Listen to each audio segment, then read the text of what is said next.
Hello, friends. The struggle for power, who holds it, how they keep it, and what happens when they lose it, has always fascinated humankind. History is full of kings, generals, and rulers who rose and fell, some by fate, some by their own mistakes. But what if power wasn't just about destiny or divine right? What if it was a game, one with rules that could be learned, mastered, and used to stay in control? That's exactly what Niccolo Machiavelli believed. And in his groundbreaking work, The Prince, he wrote down those rules, changing the way the world understood politics forever.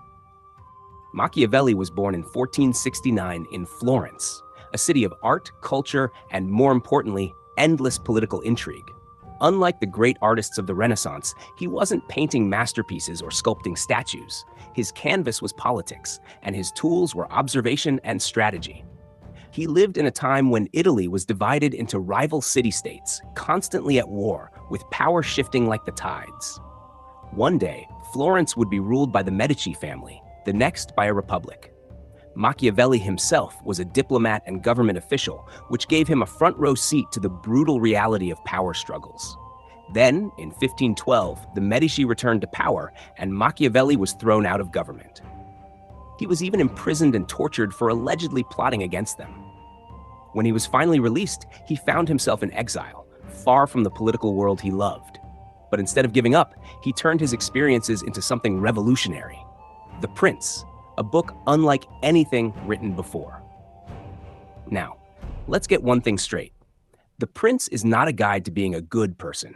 It's a guide to being a successful ruler, and those two things don't always go hand in hand. Machiavelli argued that a leader's top priority wasn't kindness or morality, but maintaining power. If that meant lying, cheating, or even being cruel, so be it.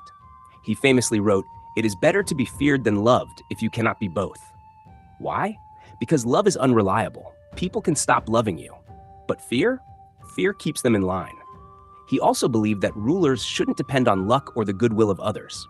Instead, they should take control of their own fate through intelligence, cunning, and when necessary, ruthless action. He admired leaders who were decisive, adaptable, and above all, willing to do whatever it took to protect their power. One of his favorite examples was Cesare Borgia, a ruthless and ambitious leader who stopped at nothing to expand his control over Italy. Borgia was charming and strategic, but also brutal when needed. He eliminated enemies quickly and efficiently, making him, in Machiavelli's eyes, the perfect model of a powerful ruler. But even Borgia fell victim to bad luck. His father, Pope Alexander VI, died unexpectedly, leaving him vulnerable. This, according to Machiavelli, proved an important point. No matter how clever you are, fortune still plays a role in power. The trick is to control what you can and be prepared for what you can't. Of course, The Prince was deeply controversial. Many saw it as a handbook for tyranny, a guide that justified cruelty and manipulation. Even today, the word Machiavellian is often used to describe someone cunning and deceitful. But was that really his intention? Some argue that Machiavelli wasn't telling rulers to be ruthless for the sake of it. He was simply describing the world as it was, not as people wished it to be. He wasn't teaching rulers to be evil. He was teaching them to be effective. Beyond The Prince, Machiavelli also wrote about republics and democracy in his Discourses on Livy, where he expressed admiration for the Roman Republic and its balance of power. This suggests that he wasn't just obsessed with ruthless rulers, he also understood the value of a strong, stable government.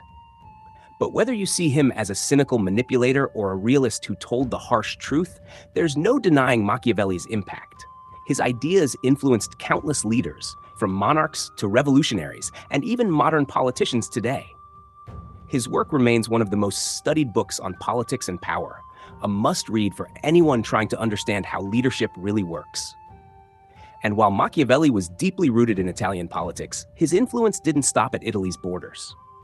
The Renaissance was spreading, carrying with it new ideas about art, science, and of course, politics.